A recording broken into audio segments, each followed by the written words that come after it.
Malam itu, sekolah sudah benar-benar sepi.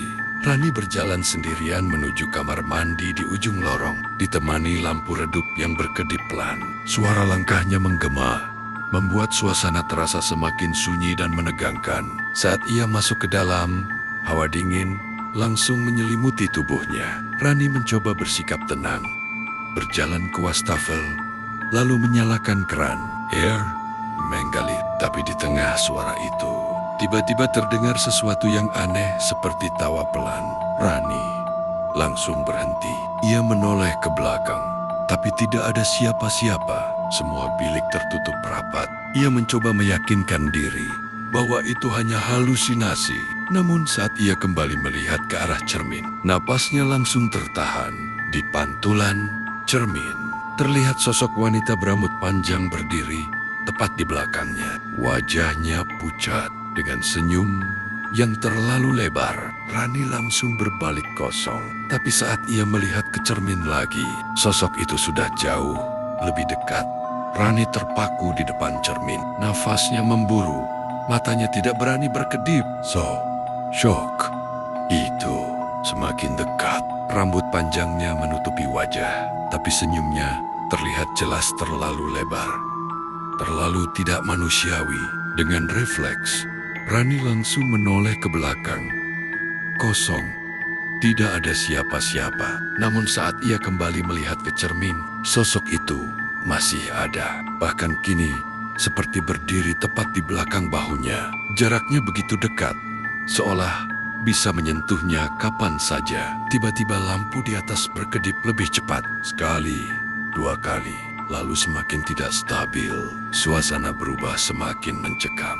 Dan di tengah keheningan itu, terdengar lagi suara tawa. Kali ini lebih jelas, lebih keras, seolah berasal dari segala arah. Rani menutup telinganya, tapi suara itu tetap masuk, menggema di kepalanya. Air dari keran tiba-tiba mengalir deras sendiri.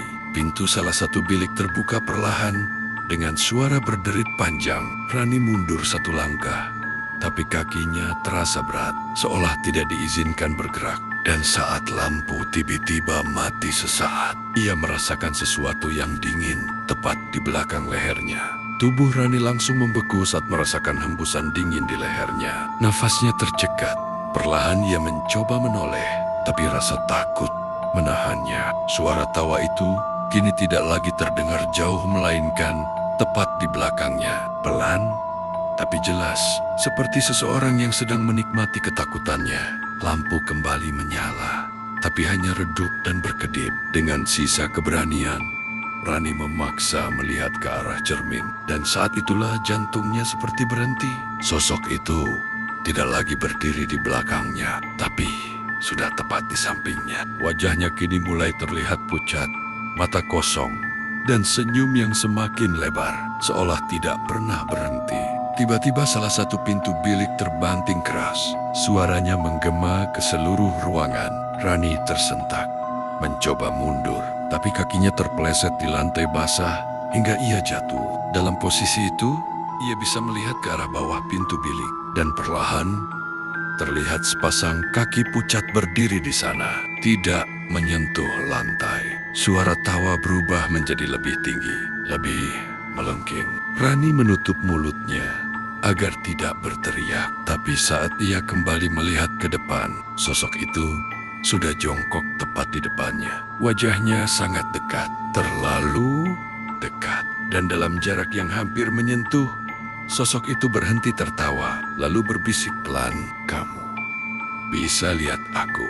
Tubuh Rani gemetar hebat, nafasnya tidak teratur saat sosok itu masih jongkok tepat di depannya. Jarak mereka hanya beberapa senti. Bau anyir tercium samar. Mata kosong itu menatap lurus ke arahnya tanpa berkedip. Tiba-tiba sosok itu bergerak dengan cepat. Terlalu cepat ia mendekat hingga hampir menyentuh wajah Rani. Rani refleks menutup mata, tapi suara itu kembali terdengar. Kali ini bukan tawa, melainkan hisan, pelan, lirih, tapi menjayat.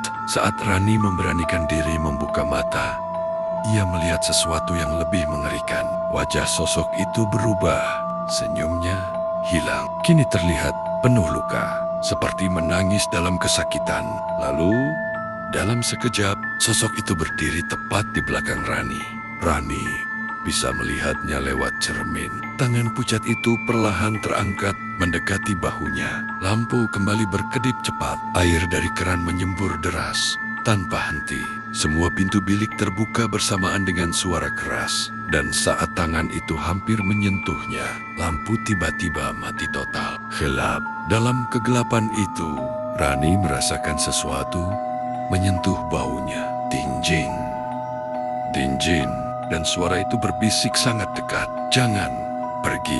Tubuh Rani kaku saat sentuhan dingin itu masih terasa di bahunya. Nafasnya tercekat.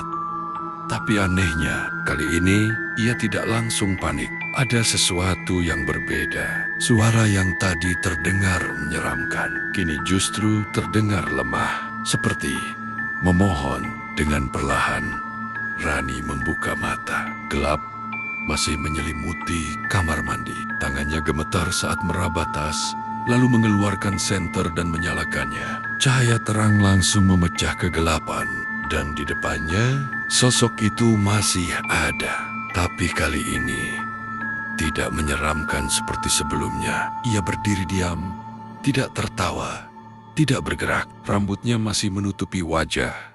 Namun dari sela-selanya terlihat ia sedang menangis. Cahaya senter menyorot lebih jelas, dan Rani mulai melihat sesuatu yang tidak ia sadari sebelumnya. Seragam itu bukan pakaian sembarangan, itu seragam sekolah. Sama seperti yang ia pakai. Jantung Rani berdegup kencang, dan tiba-tiba ingatan itu muncul. Beberapa bulan lalu, sekolahnya pernah ramai dengan kabar seorang siswi yang meninggal di kamar mandi itu. Katanya bunuh diri. Katanya tidak kuat dengan tekanan, tapi semua orang memilih diam. Seolah tidak pernah terjadi apa-apa. Air mata Rani mulai jatuh. Kini ia mengerti. Sosok itu tidak ingin menakuti. Ia hanya tidak ingin dilupakan. Perlahan, Rani mendekat. Dengan tangan gemetar, ia mencoba mengulurkan tangan, dan untuk pertama kalinya, sosok itu tidak menjauh. Cahaya senter mulai meredup. Sosok itu perlahan memudar. Namun, sebelum benar-benar hilang, terdengar satu kalimat pelan, "Terima kasih sudah melihatku." Sejak malam itu, kamar mandi itu kembali sunyi. Tidak ada lagi tawa, tidak ada lagi bayangan, tapi setiap kali Rani melewati lorong itu, ia selalu merasa satu hal, bahwa kadang yang paling menyeramkan bukan hantu, tapi cerita yang sengaja dilupakan.